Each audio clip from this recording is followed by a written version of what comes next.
rule. Okay. Are we okay? Yeah. Ken, are we okay? Yeah. So she said yes to the job before I did for it. And just one little tidbit. How many of you are married? Right? You know, if God calls one of you, he's calling both of you. Right? And one of the little rules that Linda and I have set for our relationship is agree to agree. Right? And, you know, sometimes you're feeling, right? And if you're hearing God's direction in your life and your spouse isn't, okay, right? Genesis 3, he made you one, right? And he's not going to pull one of you in one direction or not. So get back to work, get on your knees, and, come to agree to agree.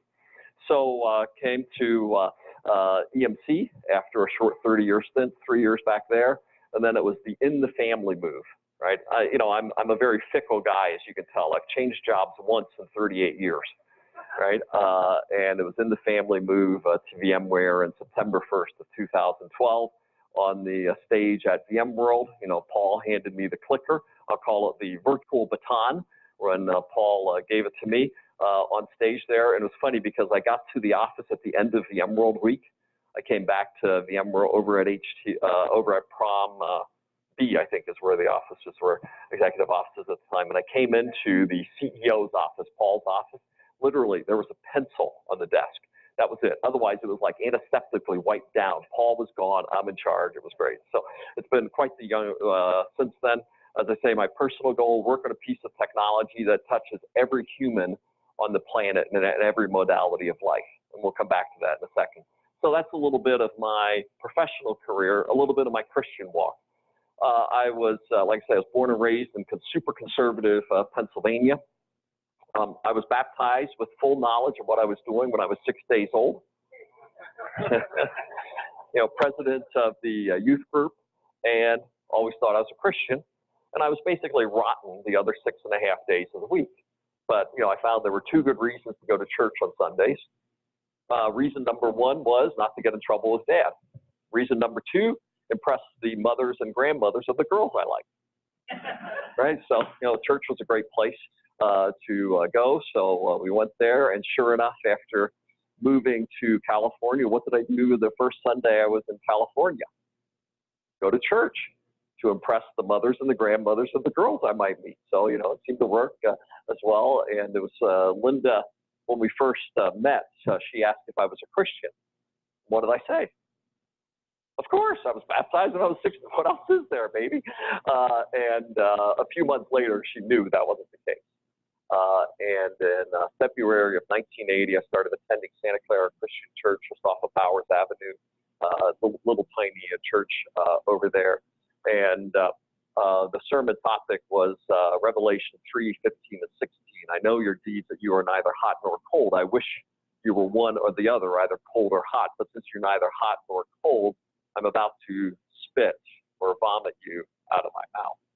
And I was convicted that Sunday, February of 1980, and made the decision then to be hot for God. And that's where I really began a personal relationship with Jesus Christ, and really began that journey, that walk of faith at that point in time, and began to see God do all sorts of miracles in my life. And we'll touch on a few of those before we're done this morning, or this lunch, this afternoon. I guess it's afternoon now, right? Okay, there's some time zone where it's still morning. So anyway, began that journey. Linda and I, we have made a firm decision to be, very aggressive in our philanthropy as well. In many respects, I challenge many of my rich peers. I know a lot of rich CEOs. That's sort of the network I run in, and I challenge them to be more philanthropic. Linda and I made a decision early in our marriage that we were going to increase the percentage of our gross giving to the Lord's work every year. And we made that decision about 35 years ago. We started with the tithe at 10%. What's 10 plus 35? So, we're now closing in on 50% of our gross income to charities each year that we're given. And 10% when we started and she stopped working to start our family was a big chunk of not much, right? Now, right, 50% is a big number of a whole lot. CEOs are overpaid. I'm overpaid like the rest of us are at that level. But I really challenge people to radical philanthropy. These are, this is a picture. I'm hiking Kilimanjaro in July. This is a picture of the Mission of Hope International. This is a school that's being built there. We now have 15,000 kids in schools that we helped start there in Nairobi. And the hike is to, and if you go, you can, if you get a mail from me, we can send it out afterward. But if anybody's interested, we're building a school for a high school for girls. Girls are particularly susceptible to be married off at very young ages. So it's a boarding school for girls. This is the book I wrote, The Juggling Act. We helped to, William Jessup used to be San Jose Christian College. We helped to get it moved up to Rockland, Roseville area. It's now closing in on 2,000 students as part of it. We helped to start Stadia, which is a church planting organization.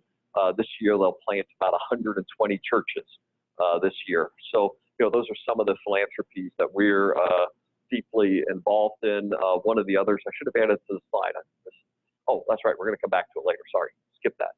I have it later in the slide as well. So those are some of the things that we're radical about in our faith and our philanthropies. And you are now part of the wealthiest people on planet Earth.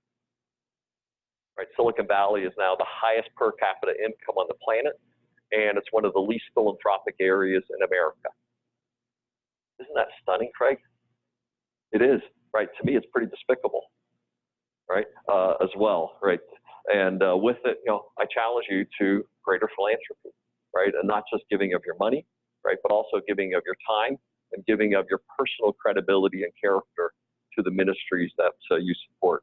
That's a little bit about Pat Gelsinger, the Christian. I did want to talk and center most of our time on this idea of the Juggling Act. And, so after I moved to California, Linda and I met. It worked. Remember, I go to church for two reasons, right? And met Linda the first Sunday I went to church. She thought I was a smart aleck kid. I thought she was a silly high school girl. She wasn't. We started to go to the young adults group together at church.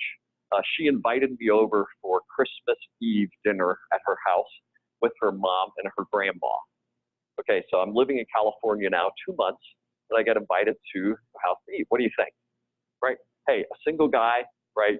3 cooks, no problem, right? Worst case, I'm getting a decent meal out of this. We go, right, on New Year's Eve. And their mom and grandma. And grandma is one of those people, like most of us have a low bandwidth connection to God. She has like a hardline broadband optical connection between her and God, right? Right? And meet her for the first time. And as I left that night, grandma closes the door. I get in the car and drive away. Grandma turns to Linda and says, "He's the one." First time she ever met me. Linda and I weren't dating at that time at all. Linda is now like reciting my numerous failures, right? Which were many at that point in time. So, and a few months later, we started to date. As I joke, we squeezed a year worth of dating into 3 years because I was working full time and going to school full time. After we dated for about 2 years, she had surgery for endometriosis, right? Disorder of the reproductive system. And the doctor says kids now or never. And and I'm on the slow boat to matrimony. I'm going to finish my bachelor's, finish my master's, do my PhD, probably postdoc work. So I got 10 years in front of me before I'm even thinking about getting married. And now confronted with the girl I've been dating now for 2 years, kids now or never. And I wrestled with that and felt God's direction to go ahead. We got married. We started a family right away, but she had surgery, one ovary removed, part of the second one removed, and the doctor said, maybe never. And 3 months later, she became pregnant. That was Elizabeth. We named her Elizabeth, the mother of John the Baptist, from the barren womb. And then, hey, things seemed to work okay. It was Elizabeth, Josiah, and Nathan, and Micah, right? blessed is the man whose quiver is full of them. So, 4 children. So now I'm working full-time, going to school full-time, and doing a family full-time. And this period of time is what we'll simply call the juggling years. How do you make everything fit? And how do you possibly deal with the demands, right, of a career, right, of a family, of your personal faith? Right? How does all of those things fit? And 3 simple things that we'll say in that respect. So number 1, we'll simply call it, I don't know how to get rid of our Facebook thing. Oh, well, we'll ignore it. But a mission statement. And, when I had been working at Intel for about 10 years, I got to a point where I had gotten my first patent, right? I'm an inventor. I had gotten promoted to vice president, right? So it's like, oh, that's pretty cool. Youngest vice president in the history of the company. I had written my first book. How many of you read my first book?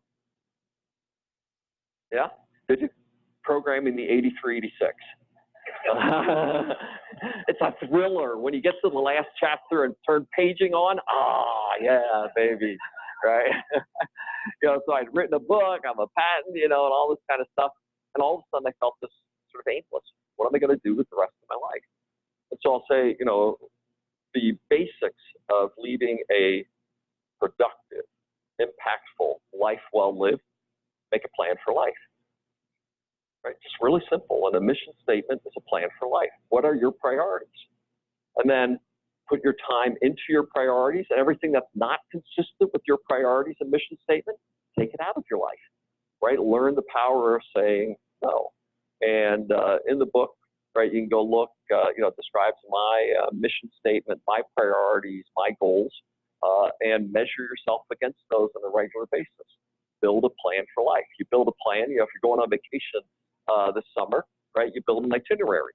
You get tickets. You do everything, right? If you're doing a house extension, what do? You get an architect. You make plans. You budget, and so on, right? If you're going to school, you build a syllabus. Right? But do you build a plan for life? Right? And the only thing God's not going to give you more of when you finish this life is more time. So have you built a plan for the most important resource, your life? And that's what a mission statement is all about, being very thoughtful and intentional about what you want to do with the rest of your life. So rule 1 of having a successful, impactful life, build a mission statement. Oops, oh, sorry. I think I did that. Okay. Rule 2, priorities. Now, here we are in Silicon Valley, one of the most intense professional areas on the planet today.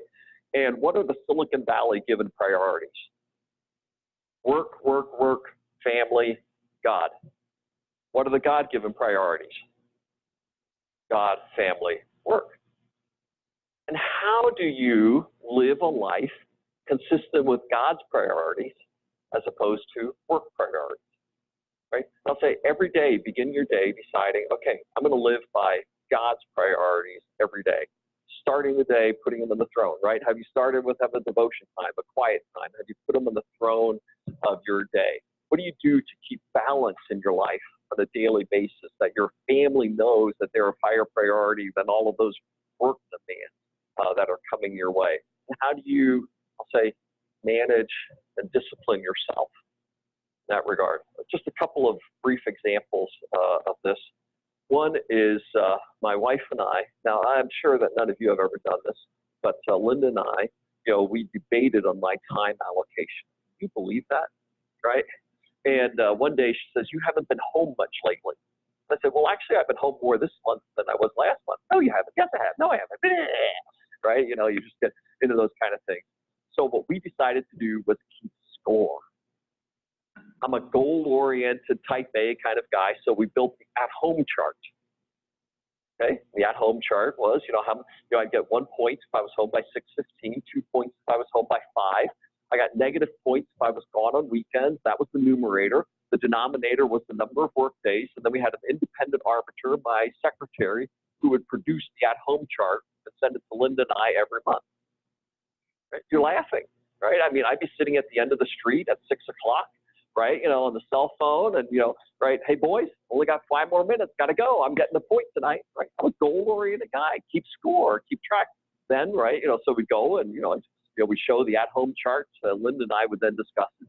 And then she'd say something wonderful like, well, I haven't felt like you've been home. Oh, that's totally different, right? So, but how do you build those guardrails into your life? Date my kids. I have 4 kids. Once a month, I would take each one of the kids out for breakfast and drop them off at school. This morning I had breakfast with Josiah, one of my sons. We've been doing breakfast together for now, he's 26 years. I've been doing breakfast with him. We had breakfast this morning. Tomorrow morning I have breakfast with my son-in-law, Emmanuel, right? Dating my kids, keeping those relationships, dating my spouse. At least twice a month we go on a date together. And maybe something simple, movie and popcorn, or maybe something more, elaborate. This Saturday, Saturday, I roped her into joining me. I'm speaking at Women Who Code in San Francisco. That's not a date, trust me, right? But then after that, we're going to lunch and spending the day walking around the city together. That's a date as well. So she's humoring me for an hour in the morning to speak there.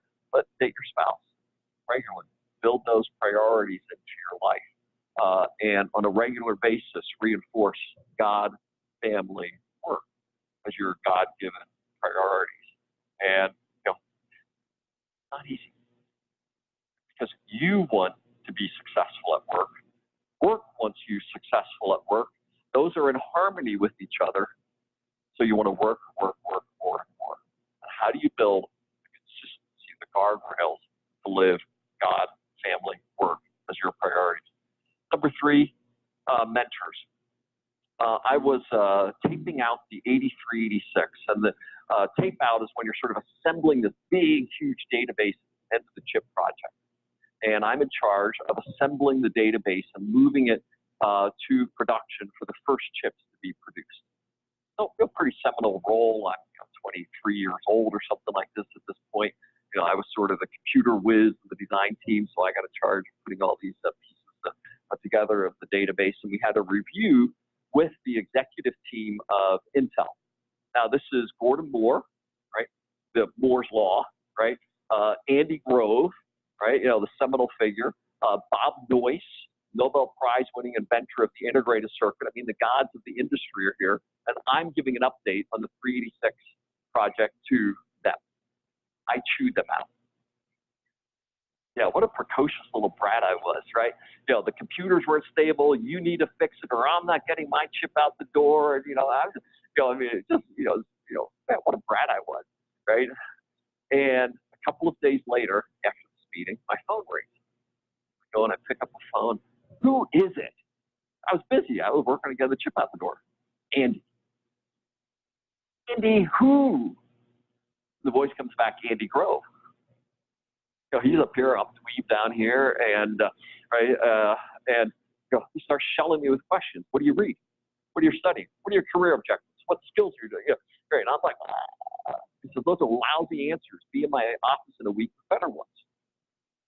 The founder president tells you to be in his office in a week, right? You either leave the country or you show up, right? It's like no in between. And that began a mentoring relationship that lasted over 30 years.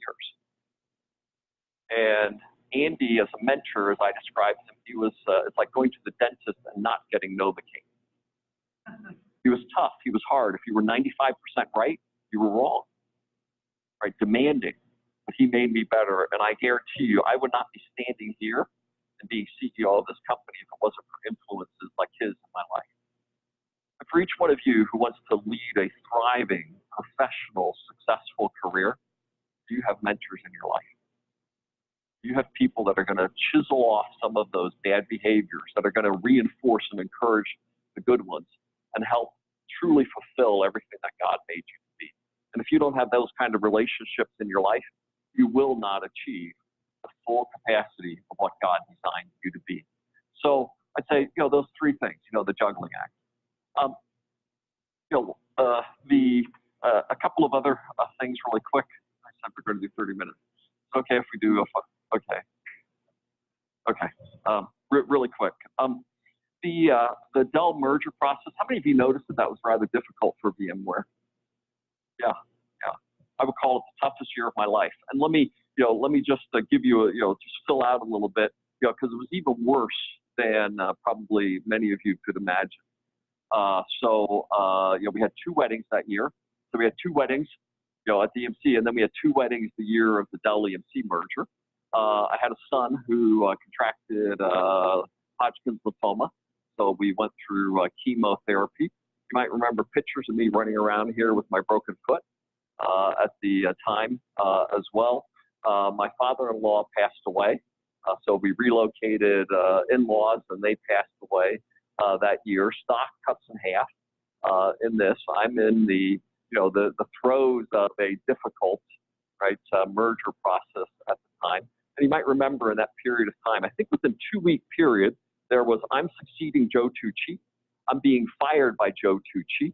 VMware is being spun out of it, and we're being acquired by HP, and we're being acquired by Dell. Right? I think all of that happened in about 2 weeks' time. What do you think? How's it to be the CEO in that period of time? Right? And all this other stuff. Single put, the toughest year of my life. And you grow in one of 2 situations, right? Failure and challenge. Right? You don't grow in success when you're successful. Good, hard time, Peter. Right? It's when you're broken, you're challenged, you're pressed. That's when you grow. Every once in a while, you just want to say to God, okay, I've grown enough. I'm good for a while, God, right, as well. Toughest year of my life. And through it, I've seen him faithful. And one day I came home, and my wife said to me, you have become unlivable. When your spouse of 35 years tells you become unlivable, okay, you better work on it, buddy. Right? And very, very challenging. And through that, I've seen him faithful. One last thing, just wanted to spend just a second on being a minister in the workplace. I mentioned coming to Christ in February of 1980. About 3 months later, I felt this incredible call from God to go into full-time ministry. Okay, so here I am, 3 months old as a Christian, and God saying, go into full-time ministry. Right? And I'm saying, I don't want to be a minister, God. You got to be nuts. I'm loving this computer stuff. I'm good at this technology stuff, right? Enjoying it, thrilled by it. Why would I do that? And, when you wrestle with God, guess who loses? So I wrestled with God for 3 or 4 months. After 3 or 4 months, finally I said, okay, God, I give up. Right? If you're calling me to the workplace, if you're calling me to be a full-time minister, I will be a minister. I laid a fleece before God, like in Gideon, right? I said, okay, I give up.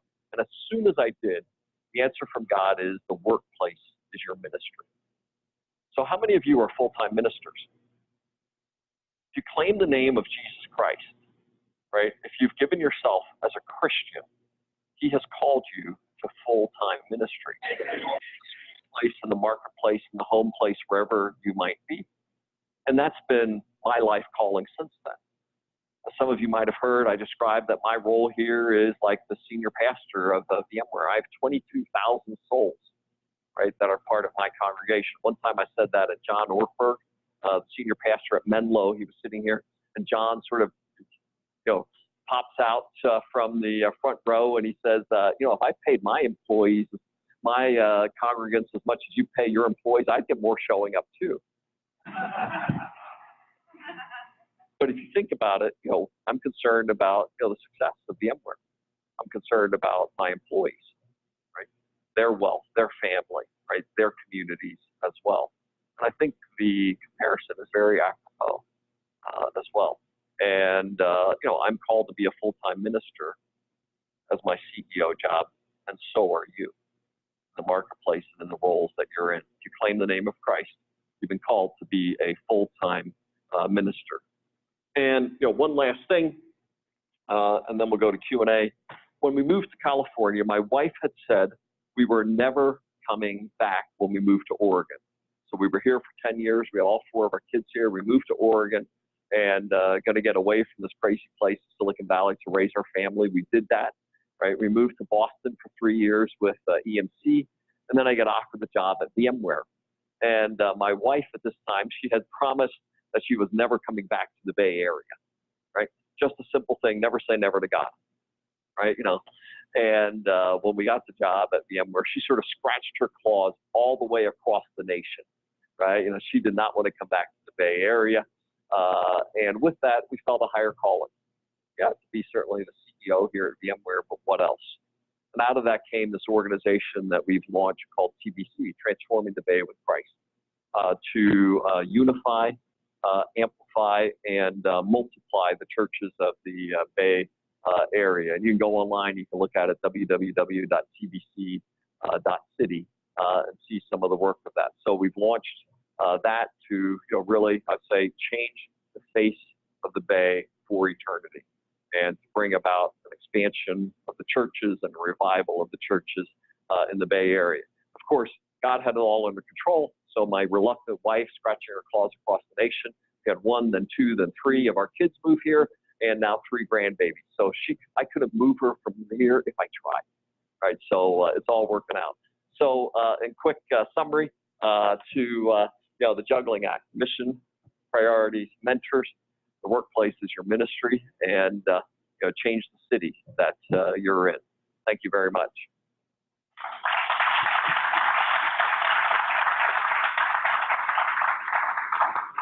So time for Q's and A's. If that's okay. We can talk about anything you feel like. So yeah.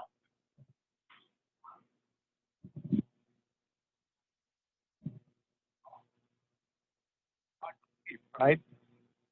My second question is, with the last slide that you have presented, transform Bay Area. I had this desire in my mind, and I used to talk to Peter about it. Not so influential as you, but my desire is to do something to the cream of the society here, some evangelistic outreach or something. Do you have any plans? Not that the church plans, but then evangelistic outreach to target the cream layer. The 2 questions. Yeah. So hey, on the first one, an important part to me of living a disciplined life, right? To me, a juggling act life, is to become, really pretty, I'll say, almost dogmatic about your schedule, right? About what you do, what you take out of your time, what you put into your time, sleep patterns, exercise, those kind of things. God gave me a high metabolism. I sleep 5 to 6 hours a night during the week. I sleep more on weekends. So I'm not saying that I'm the right thing. I find most people actually could get by with more sleep, right? So a lot of people, hey, they could use less sleep, right? As well. But whatever it is, pick, that discipline that works for you. I go to bed about 10. I get up at 4. I work out every day. I have devotion time, and I'm at my desk by 6 o'clock. I work 6 to 6, and I'm home at leave at 6. That's my schedule, and spend time with Linda or the kids or other things regularly. So that's my schedule. Right, try to always plan things with family on weekends. That we do, and being very rigorous about that. And it's not that if you like to watch 5 hours of TV a night, that's okay. But you've made a decision on your priorities. If you're choosing to commute 3 hours a day, okay, you've made a decision on your priorities and doing that. If you choose to invest in learning, education, other things, you made a decision. One of the things I find really, really fascinating for people to do is do a time study of themselves. I recommend that highly, right, to people who are struggling with juggling acts. I've mentored a lot of people in that regard. And then just look where you're allocating your time, right, and be very thoughtful about what things that you put. And if any of you have been around me, right, as I would say, as what's the verse? I'm not coming to mind what the address is, but redeem the days for they are evil. Right, it's really, I'll just say, I've always took that to be those passages, right? Use your time to the maximum. Live a life well lived. That when you come to that moment, right, of judgment and decision, you say, God, I'm happy with how I use my time in my life. I also say that from your own schedule and your own discipline perspective, live like you could live the next 10 years, right? Cadence isn't right, but change it. But I'm telling you today, I can do what I'm doing at this pace, the travel, this amount of rest, this amount of exercise. I think I'm good for the next 10 years. And if you can't say that, then you better make some adjustments to your schedule and get to the point that you say, yeah, I'm good for the next decade, right? If I would do exactly like I am right now. On the second, on the evangelistic efforts, so clearly TBC's been doing some in this regard. You know, a lot of it's aimed at helping the churches be successful in the area, but like we held a thing for church leaders with Robbie Zacharias. We facilitated that a little bit earlier this year. You'll soon, if you go to the TBC website, we're having Tim Keller come this fall, so we're putting him on. We had Luis Palau here last year. Also lots of other cohorts, other ministries that we're doing, focusing on homeless, on foster programs, on school church partnerships, other things like that. You know, some of which are more, I'll say, good works, other which are really, you know, aimed for evangelistically as well. I'd say, you know, depending on what church you're in, right? You know, I mean, that is a lot of the avenue that you should be pursuing, how to evangelize through the church, the congregation that you're part of. Good. Yeah.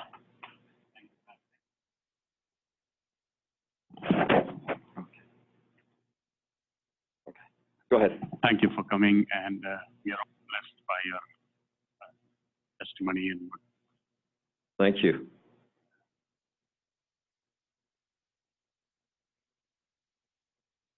And in VMware, starting with the senior pastor, praying for you, your family. And oh, thank you. Thank you. Anytime you're bored, you can pray for me. Don't need to ask permission. You can do it. It's okay. So my question is, I mean, do you have any general prayer for VMware? If you can share it with all of us. Yeah, and you know, I mean, a couple of thoughts in that respect. One is, you know, thank you very much. Second is, you know, it's amazing. You know, your most powerful evangelistic tool in the workplace is the simple phrase, "May I pray for you?" Right? I'll just say, right. You know, I have said that to thousands of people, to people that I know are avid atheists, and I've never had anybody say, "No, you can't pray for me." And again, right? You're not saying, "Will you pray with me?" May I pray for you, right? May I pray? And then you come back a week or two later. You know, how's your mother doing, right? You know, how's your, right? You know, it is just so powerful that you're putting yourself, right, in that dimension with people. And some respond positively, some respond negatively, right, to that. But I'll tell you, nobody has ever said, "No, you can't pray for me," right, in that respect. Very, very powerful. You know, for VMware proper, you know, we're a community of 22,000 souls. Right. And, you know, to me, you know, God will, you know, I pray God makes us successful as a company. I pray for the success here, because if we're successful as a company, I can pay you all. I can give you great benefits. I can hire more of you. You know, my objective as a CEO is to make you wealthy, right? You know, and find ways that I can, you know, increase your livelihood and that you have more opportunities to bless your communities, right, through our philanthropic efforts and so on. I mean, you know, I desire that, you know, yeah, we're going to build great products that do wonderful things, but ultimately, you know, we want to have this much larger impact through our people and the things that we do in our communities as well.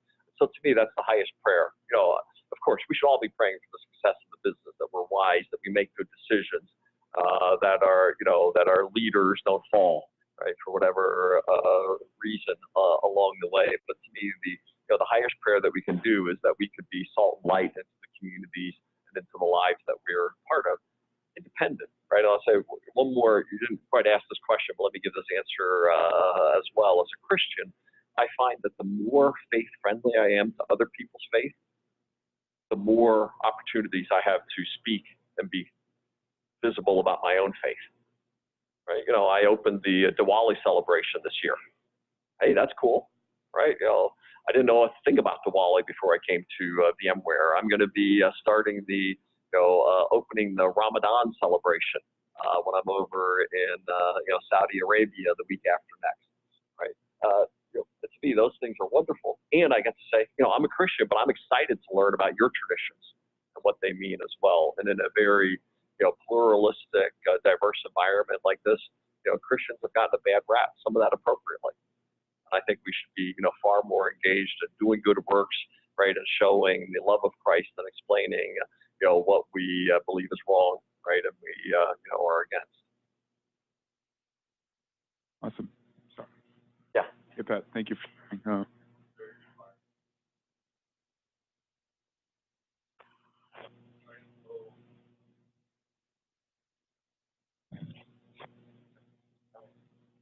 What?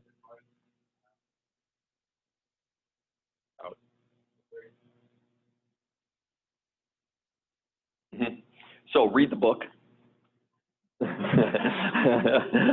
Yeah, I'll just say, I've tried to touch a few of the items this morning, but there's a lot more in the book in that respect. I think against it. I mean, you really are, that juggling phase of life. It's really a hard phase, right? You want to be a great parent, right? Raising kids and so on. And how much time can you put into the lives of your kids? How much time can you put into your career? You need some time for your own refreshing and renewal as well. One of the things that you're also challenged with, you start raising up these little monsters, and what happens is you and your spouse are together, and then you put a little monster in the middle, and then you put 2 monsters, 3 monsters, 4 monsters in our case, and soon you're pretty far apart. And the model that God designed is not that there's 4 little monsters between you and your spouse. The model that God designed is you're one, and on that foundation, you build a household. One time, it was funny, we were having this conversation, and every once in a while, you just, something comes to mind. And I said to Linda, am I more important to you than the kids? It's like, well, of course, right, you are. And then all of a sudden we realized that we were pouring ourselves so much into our kids that we were losing track of our relationship, right? If you watch divorce statistics, right, you have the infatuation phase, the tired phase, and then the empty nesting phase, right? Because what binds many couples together is the kids. When the kids are gone, oh, why are we hanging out? I don't even know who you are anymore, right? And so on, right? And always maintain, right, that the marriage is above the kids in any family for it to be a healthy household on a sustainable basis. Like clearly, live by, God, put them in the throne every day, right? Put that priority. It's great to work for VMware, but remember, you work for God before you work for VMware, right? Honor your father, honor your family, and then be a great employee, right? That doesn't mean that you're a workaholic, right? That you give us everything, but when you are here, be great. God wants you to be excellent in the workplace. The highest form of worship when you're in the workplace is do a great job. God does not call you to mediocrity, right? By the way, when you're in the workplace, right, he does not call you to evangelism. He calls you to excellence in the workplace. That is your highest form of worship. And along the way, right, people see your excellence, they say, oh, and they see all these other things. But if they see a slob in the workplace, do they have any interest in any other aspect of your personality, right, and who you are? So first, put things right when you're in the workplace. Be an excellent employee. And let that so shine that other people say he's not involved in politics, he doesn't get confused with these other things, he always is doing the right thing, a great colleague, a great teammate, all those kind of things, and then everything else flows from there. So this is a little tricky of a question, but I don't think that so, and I don't think there's like a answer. I genuinely just want to know what you think. So I work in machine learning and AI at Google, and also in Christian leadership. A lot of my brothers and sisters here in this room, and I'm wondering about what your response would be if a woman, like very enthusiastic, passionate woman, asks for mentorship. If there is a different strategy, a different response you would take, or your thoughts on how maybe that?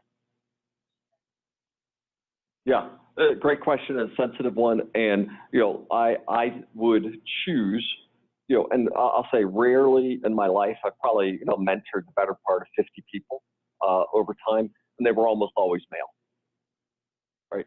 Just because, and part of it is, and just being and other people take different decisions here, and I'll talk about that for a second, but part of it is, I say, what's your name? Eric, right? Eric comes to me and he says, Pat, I'd like you to mentor me. And for whatever reason, I say yes to Eric. And I say this to everybody that I mentor, everything is on the table, right? I don't do professional mentoring, right? I do life mentoring with people, and the professional piece is a part of it. So is your marriage relationship. So is your, right,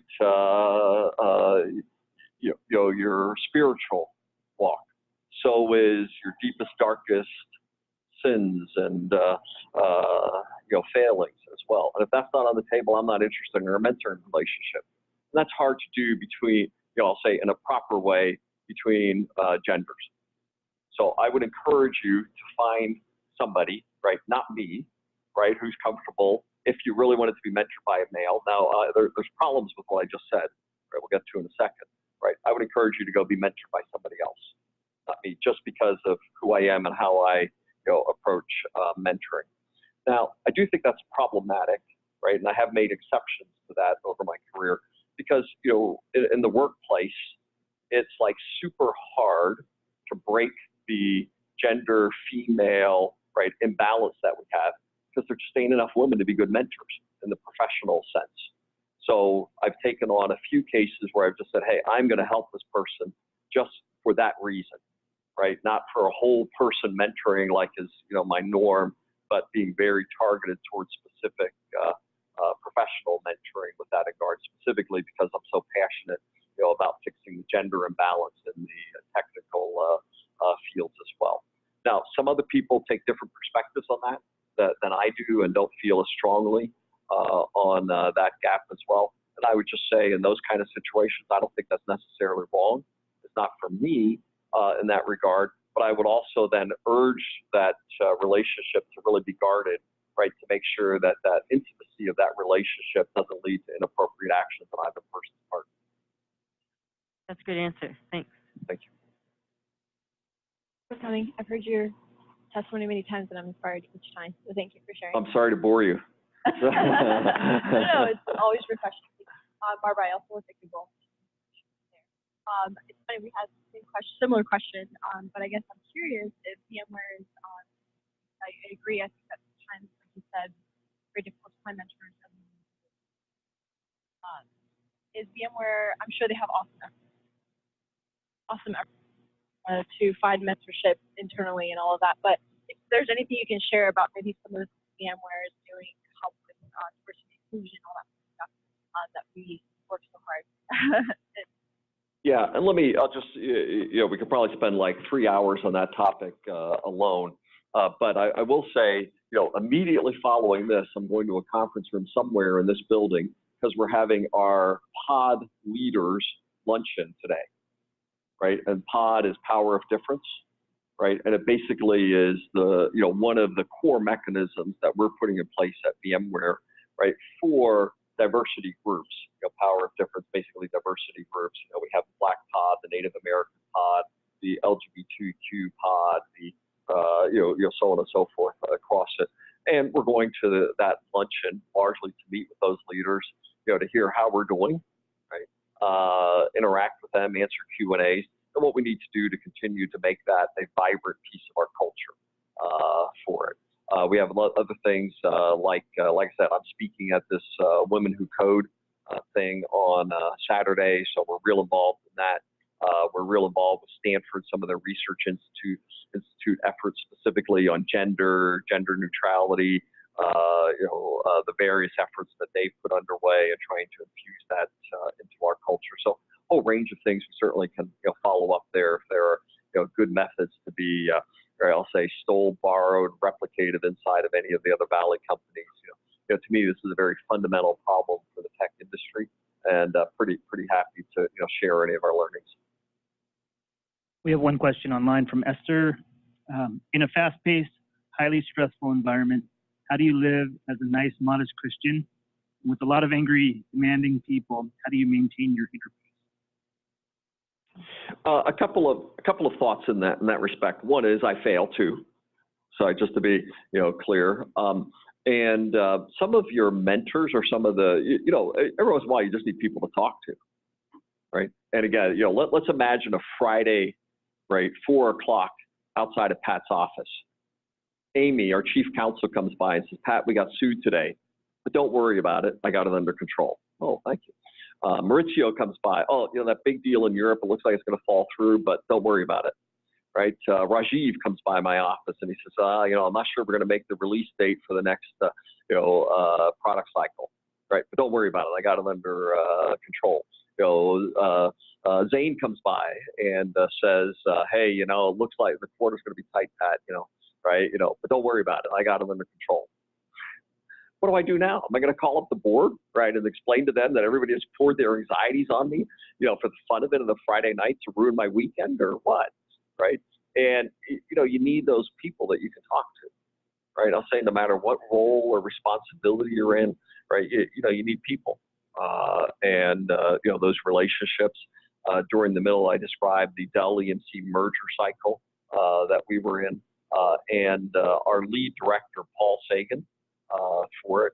He's sort of my sounding board on the board, and I am fit to be tied. As I said, Linda had explained to me that I had become unlivable as a husband in the middle of that, and so I call up Sagan, and I did several times, and I'm just like screaming at Paul, rah, rah, rah, rah, rah, right? He says, anything else, Pat?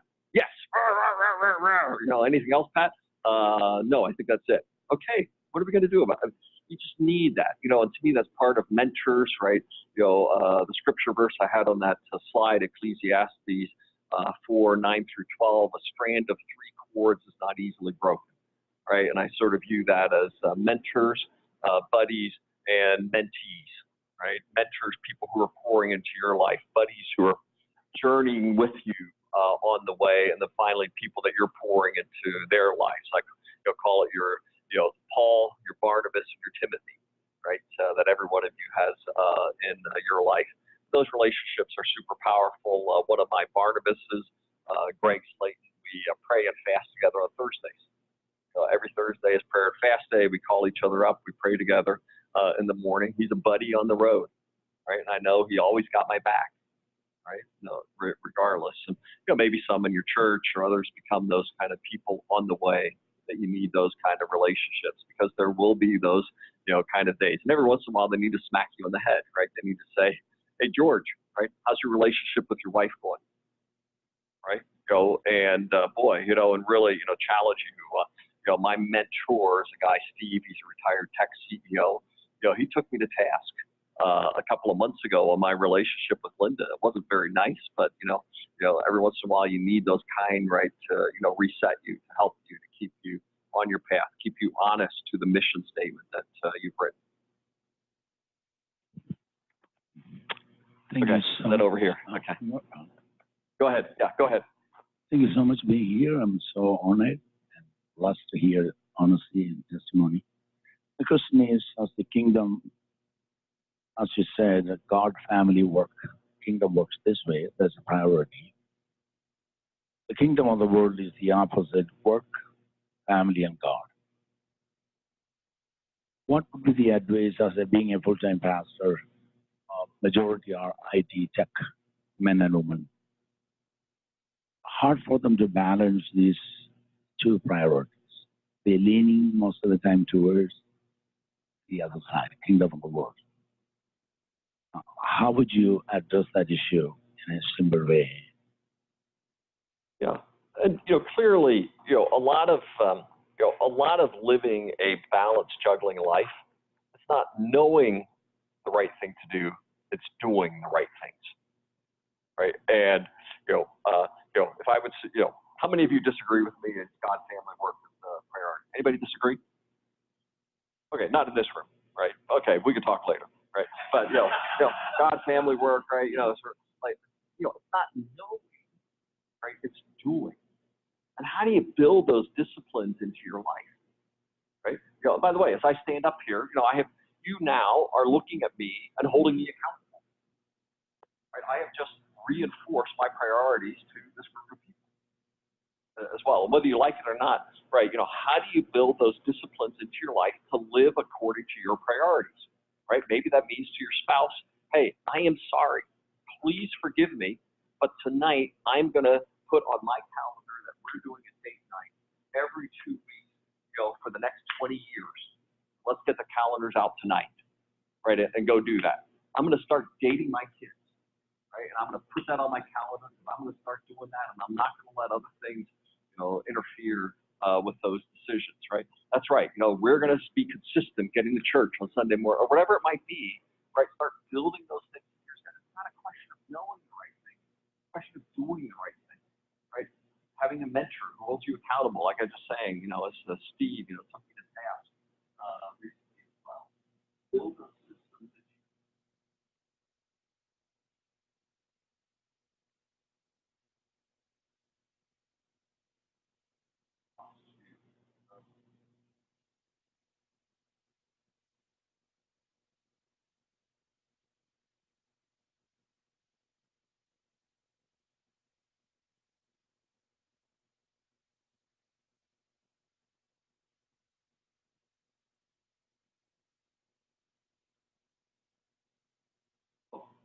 Oh, sorry.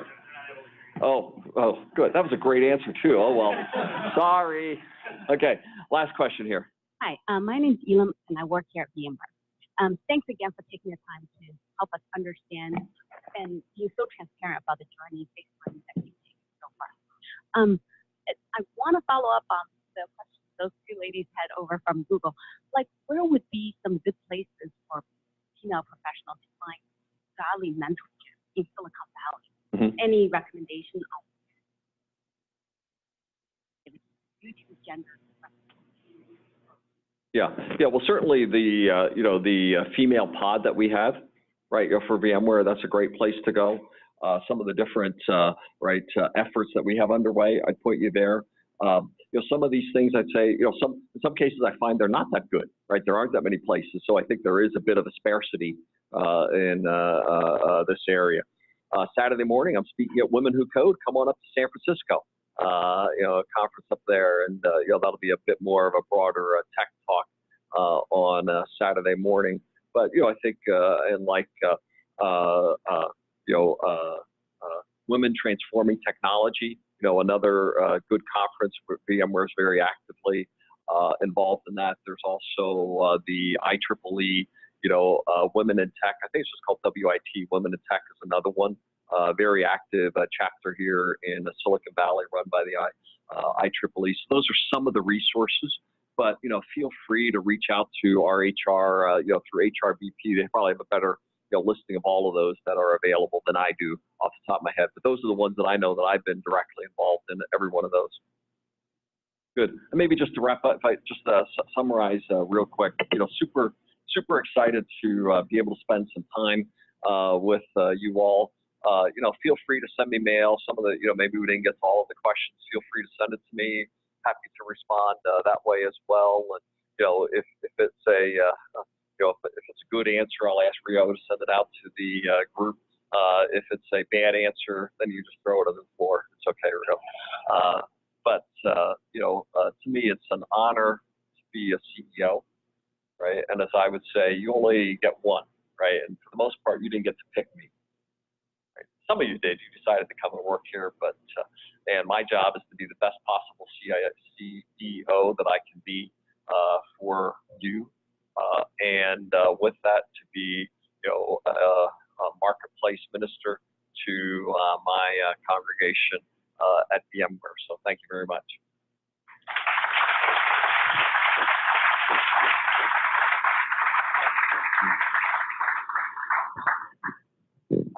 Thank you all for coming. Thanks, Pat, a lot for taking this time. Before we go, I just want you guys to know, especially those who work here at VMware and are attending today, that there's a website called VMware.Church with details on VMware Christian Fellowship's regular activities. Also, I don't know if you are aware, but we have a mailing list internally called Love at VMware. And if you want to sign up for loveatvmware.com, you can go to VMware.Church/love. With that, our friend Mark, if he could come up and pray, and he would leave right after. Thank you all again. Hi, everyone. Hi, Pat. Tough act to follow. I wrote a prayer last night, which is an adaptation of Romans 12. And as I thought about what to say, I figured let me write it down so that I won't forget and I won't bundle it. But given what was shared today, I think it's apropos. And the reason is when we leave here today, in addition to the things that Pat said, what are the actual actionable things that we can do? And Romans 12 is a blueprint for how we ought to live as Christians. And for those of you who attend Venture Christian Church, you know exactly what I'm talking about. So bear with me while I read this prayer. So would you please bow your heads? Almighty God, thank you for this time of fellowship, encouragement, and revelation. May you bless those in attendance, those in person, those who are remote, and those who are unable to make it today. May you also bless Pat for boldly sharing his faith, and may your blessings be on the VMWare Christian Fellowship team for sponsoring and engineering this effort, and may your blessings be on VMware and all its employees broadly. May we not conform to the pattern of this world any longer, but let us be transformed by the renewing of our minds, so that we'll be able to test and approve your perfect will, your good, pleasing, and perfect will. As a body has many members with different functions, so in Christ we members are blessed to form one body, with each member belonging to the other and using their God-given gifts in proportion to their faiths to serve our brothers and sisters. Cause us, Lord, not to think more highly of ourselves than we ought, but rather to think of ourselves with sober judgment according to the measure of faith given. Lord, may we sincerely love our brothers and sisters, hating that which is evil, clinging to what is good, all the while being devoted to one another in brotherly and sisterly love, honoring one another above ourselves, and always practicing hospitality. Let us never be lacking in zeal, but keep our spiritual fervor serving the Lord. May we forever be joyful in hope, patient in affliction, faithful in prayer, and continuously sharing with your people who are in need. May we use our tongues to bless and not curse, rejoice with those who rejoice, mourn with those who mourn, and live in harmony with one another.